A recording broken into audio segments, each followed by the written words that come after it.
How to fix YouTube only shows few videos then stops. So if you want to fix YouTube only shows few videos and then stops, then this is a server-side test.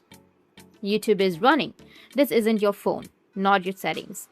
You had to go back to your home screen and then select Settings. Under Settings, you need to scroll down a bit and then go with the Apps section and tap on Manage Apps. Now from here, you need to go with Search and you need to search for YouTube.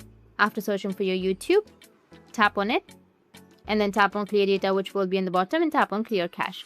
Now after clearing your cache, your problem might be fixed. You can just simply go back and then update your application. Go with your Play Store or your App Store, whichever device you're using, and then search for YouTube. Now after searching for your YouTube, as you can see that in my case I have an update. So if it's the same case, you need to just simply go and update the application.